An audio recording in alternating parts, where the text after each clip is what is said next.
Very good morning my dear class, welcome back. How are you बेटे? आप सब ठीक हो? बेटे अच्छे से घर में रहना है, अपनी हेल्थ का अच्छे से ध्यान रखना है, क्योंकि ये ठंड है बहुत ज़्यादा खराब कर रही है। बीमार हो गए तो वापस ठीक होना बहुत मुश्किल हो जाता है, और बेटे आपके घर वालों को भी प्रॉब्लम क्रिएट होती है ना। तो अपनी सेहत का ध्यान रखना। बेटे कल हमने चैप्टर के the revolt of 1857 half read कर लिया था। आज इसी चैप्टर को अपने कंटिन्यू करते हैं। यस बेटे, open your book page number 292। Next page open कर लीजिए 292। कल हमने कमिंग ऑफ ट्रेडर, यूरोपियन से जो ट्रेडर्स आए उनके बारे में डिस्कस किया था, प्लासी की बैटल के लिए डिस्कस किया था। आज करते हैं injustice of British, injustice of British means अंग्रेजों का अन्याय, मतलब लोगों के साथ कैसा उनका मतलब बुरा व्यवहार था उसके बारे में डिस्कस कर रहे हैं। सो बेटे बुक के ऊपर देखिए, the British were interested only making money. जो ब्रिटिश थे ओनली मनी बनाने में उनका इंटरेस्ट था, पैसे कमाने में इंटरेस्ट था। दे forced the farmer of Bihar grow Indigo. Indigo होता है बेटे नील, इंडिगो होता है नील। नील का मतलब समझते हो बेटे? आपके घर में व्हाइट क्लोथ्स होते हैं, कपड़े होते हैं, मम्मा उनको ब्लू कलर का उजाला शीशी होती है ना, आती है ना बोतल, वो कपड़ों पे लगाते हैं, पानी में उनकी ड्रॉप लगाते हैं, चाहे एक ऐसे कार्डबोर्ड के भी डिब्बी बनी आती है, उसके अंदर ब्लू कलर का पाउडर होता है, तो उसको बोलते हैं नील। तो वो क्या है, फोर्स करते थे उनको, मतलब मजबूर करते थे बिहार में क्या इंडिगो उगाओ, मतलब नील की खेती करो। A plant use for making a blue dye. इस प्लांट का यूज किया जाता था ब्लू डाई, मतलब इनको कपड़ों को नील देने के लिए। This dye was used in England for dyeing mill cloth. इनका यूज इंग्लैंड के मिल क्लॉथ में कपड़ों पे यूज करते थे वो।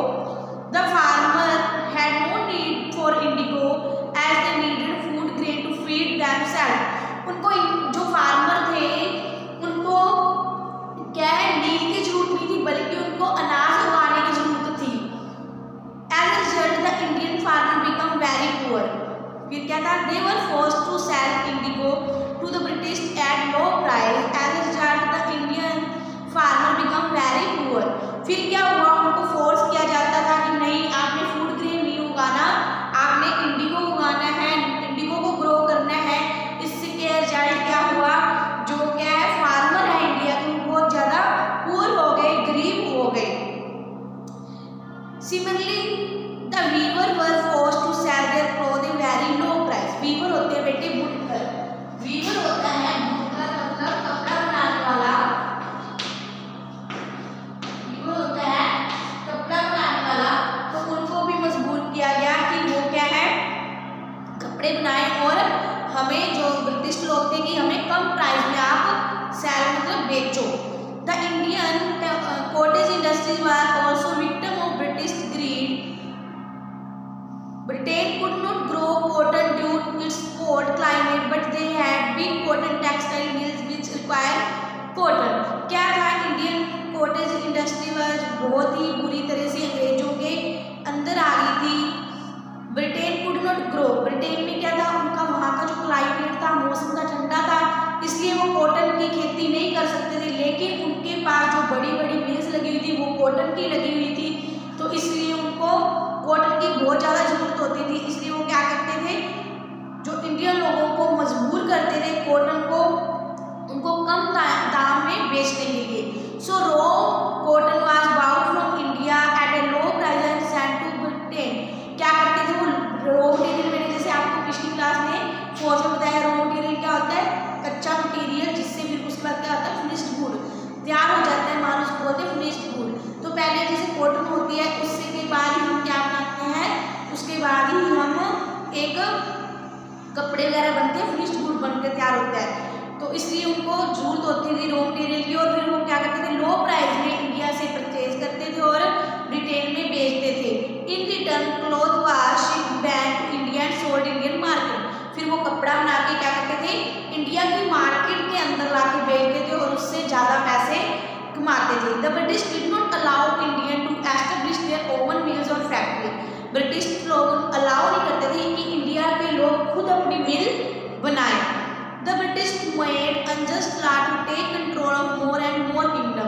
इस टाइप से उन्होंने बहुत ज़्यादा टाइम मतलब अपनी मतलब कह सकते हो क्रूर मतलब होते निर्दयता मतलब बहुत ज़्यादा बुरा व्यवहार करके कंट्रोल कर रखा था इंडिया के कई राज्यों में।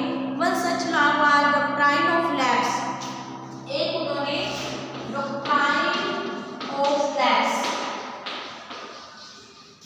वैसे इसको हड़प्पन नीति बोलते हैं, हड़प्पन नीति, किसी चीज को हड़पना, लेकिन इसका मेन क्या था, इस पॉलिसी का मतलब पढ़ते हैं, सुनिए।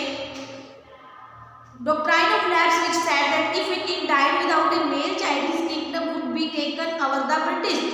उनका क्या मतलब था कि अगर कोई राजा इंडिया के अंदर बिना किसी बेटे के बर्थ, मतलब देखो अपने घर में आपके पापा हैं है ना, वो आपके दादू जी के बेटे हैं है ना, आगे आप हो तो आप अपने पापा के बेटे हो, कहते अगर घर में बेटा नहीं है, उनका कोई भी बेटा नहीं है, तो उसके बाद जैसे कईयों के घर में सिस्टर्स है ना, अब तो सबको बराबर का कर, लेकिन उन्होंने एक मतलब पॉलिसी बनाई थी कि जिनके बेटियां हैं बेटा नहीं है, उनका जैसे उस पर्सन की डेथ के बाद जो उनका राज्य होगा सीधा अंग्रेजों के अंडर आ जाएगा। The farmer, traders, kings and common people were dissatisfied with the British rule, they wanted to oust the British from India.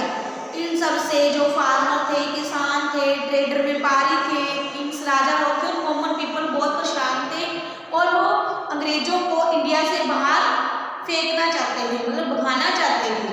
Next बच्चे अपने करते हैं रिवोल्ट ऑफ 1857। देखिए नेक्स्ट है रिवोल्ट ऑफ 1857।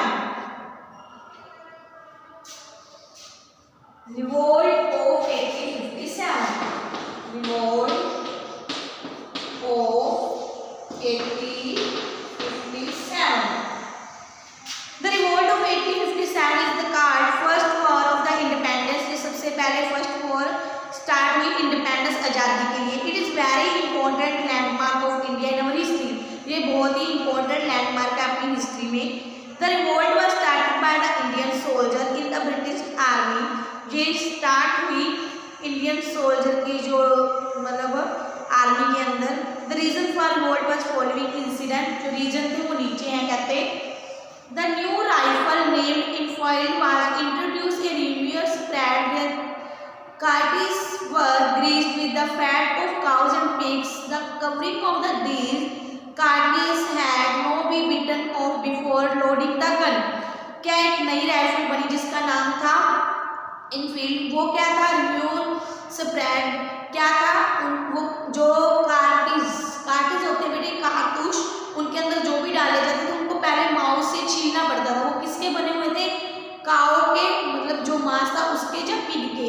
जो काऊ थी वो होली मतलब उनकी जो अपने इंडिया के लोग हैं उनको क्या माता के, गौ माता के नाम से पूछते, तो इनको बहुत गुस्सा आया। और पिग क्या है जो मुसलमान है उसको मतलब स्वच्छ नहीं मानते क्योंकि वो गंदगी में रहता है, तो इसलिए मुसलमान और जो हिंदू थे वो भड़क उठे इस चीज़ के लिए कि हम इन चीज़ों का यूज़ नहीं करेंगे। The rumour hurt the sentiment of the soldier. Rumour होती है बेटे भावनाएं, इस तरह ये इन चीज़ों को ठेस पहुंची, सेंटिमेंट होते हैं उनकी भावनाओं को ठेस पहुंची। The revolt started in Meerut on May 10, 1857। इस टाइप से क्रांति स्टार्ट होगी मेरठ में 10 मई को।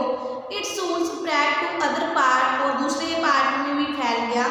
Along with the Indian soldier other section of the Indian society also join. तो इस टाइप से क्या है, ये इंडिया के अंदर, पूरे इंडिया के अंदर फैल गई और बहुत सारे इंडियन लोगों ने इसमें हिस्सा लिया। They declare Bahadur Shah Zafar as the leader.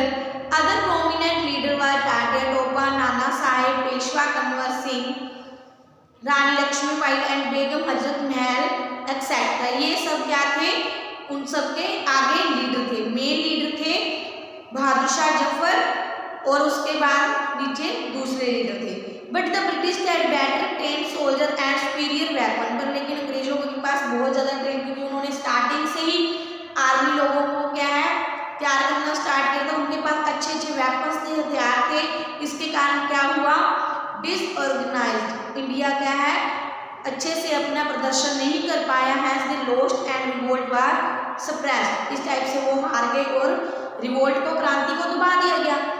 सुप्रेशन। सुप्रेशन क्या होते हैं? द ब्रिटिश सुप्रेस्ड द, दबाना मतलब क्या इनका लास्ट में नतीजा निकला, क्या इसका हल निकला, ये देखते हैं।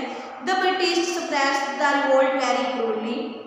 ब्रिटिश लोग क्या है, इस रिवोल्ट को मतलब बहुत ही ज़्यादा लोगों पे अन्याय कर रहे थे, बुरा व्यवहार कर रहे थे। Many Indians were accepted and sent to jail. उनको मतलब जेल में भेजा गया बहुत सारे इंडियन लोगों को। Bahadur Shah Zafar was exiled to Burma. उनको बर्मा की एक जेल में, एक्साइल्ड होते बेटे जेल में भेजा गया। In the process rule of East India Company also came to an end. इसके प्रोसेस से क्या हो गया, जो ईस्ट इंडिया कंपनी का था एंड हो गया इंडिया के अंदर। The British government appointed a viceroy. British government ने एक वाइसरॉय को अपॉइंट किया। But there was no change in condition of Indian. लेकिन इंडियन जो लोग थे अब भटक उठे थे, अंग्रेजों का विद्रोह कर रहे थे, उनका कोई भी कंट्रोल नहीं हुआ, उनकी कंडीशन में कोई भी चेंज नहीं हुआ नया वाइसरॉय बनाने में भी। The revolt of 1857 created a urge among the Indian to achieve freedom. इसने एक रास्ता दिखा दिया था 1857 की रिवोल्ट ने इंडियन लोगों में इंडिपेंडेंस होने के लिए, फ्रीडम प्राप्त करने के लिए। They realise that if they united and fought the British world. उन्होंने रियलाइज किया कि अगर हम सब इकट्ठे हो जाएंगे और अंग्रेजों के खिलाफ लड़ाई लड़ेंगे तो they would be able to drive them out. और इस टाइप से वो अंग्रेजों को यहाँ से भगाने में मतलब क्या हो जाएंगे, सफल हो जाएंगे। सो बेटे now our chapter is complete. आपने इसको अच्छे से पढ़ लेना है और जो भी वर्क दिया जाए उसको अच्छे से समझ के करना है। थैंक यू बेटे, have a good day, have a